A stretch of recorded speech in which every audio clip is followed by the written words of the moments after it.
اس لڑکی نے جو کرائم کیا تھا وہ اتنا زیادہ خوفناک ہے جس کے بارے میں آپ امیجن بھی نہیں کر سکتے۔ پھر جو اس کو سزا ہوئی تھی وہ آسٹریلیا کی ہسٹری میں آج سے پہلے کسی کو نہیں ملی تھی۔ 1955 میں کیتھرین نائٹ کی بدقسمتی یہ ہوتی ہے کہ وہ ایسے گھر میں پیدا ہو جاتی ہے جو بہت ہی زیادہ ابیوزو گھر ہوتا ہے۔ نہ صرف اس کے شرابی ماں باپ اور ظالم بہن بھائی اس کے ساتھ برا سلوک کرتے تھے بلکہ اس کو ارد گرد کے لوگوں سے بھی تانے پڑتے تھے کیونکہ لوگوں کو اس کی فیملی پسند نہیں تھی۔ Catherine New South Wales Australia کے چھوٹے سے ٹاؤن میں رہتی تھی جدھر ہر کوئی ایک دوسرے کو جانتا تھا۔ اب بے شک اس پہ جتنا بھی ظلم ہوتا تھا اس کا فوکس ہمیشہ فیوچر پہ ہوتا تھا۔ وہ اپنے آپ کو بار بار سمجھاتی رہتی تھی کہ ابھی جتنی بھی میری لائف گندی ہے فیوچر میں میری اپنی فیملی ہوگی اور میں ان کو ایسے ٹریٹ کروں گی جیسے میں چاہتی تھی کہ میری فیملی میرے ساتھ ٹریٹ کرتی۔ لیکن جب کیتھرین جوان ہوتی ہے اور ڈیٹ کرنا شروع کرتی ہے اس کے سارے ریلیشن شپ فیل ہو جاتے ہیں کیونکہ ان دی اینڈ وہ اور اس کا پارٹنر ٹاکسک اور ابیوزو ہو جاتے تھے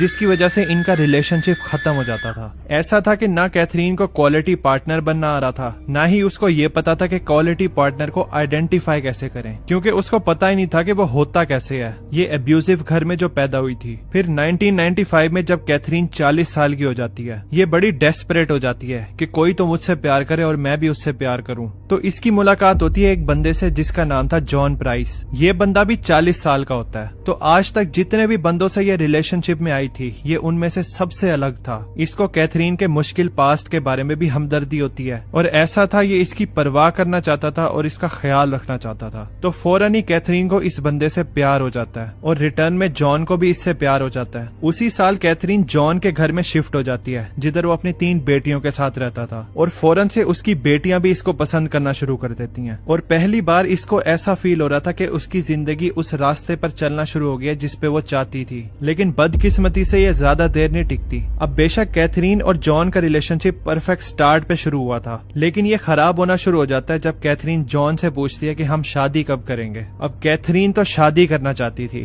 وہ آفیشلی اپنی ایک فیملی چاہتی تھی جس کا وہ خیال رکھ سکے، لیکن جان شادی سے تھکا ہوا تھا کیونکہ اس کی ابھی تو فیلڈ میرج ہوئی تھی۔ وہ کیتھرین کو بولتا ہے ریئلسٹیکلی شاید میں کبھی شادی کروں ہی نہ۔ اب وقت کے ساتھ ساتھ یہ والا مسئلہ ان دونوں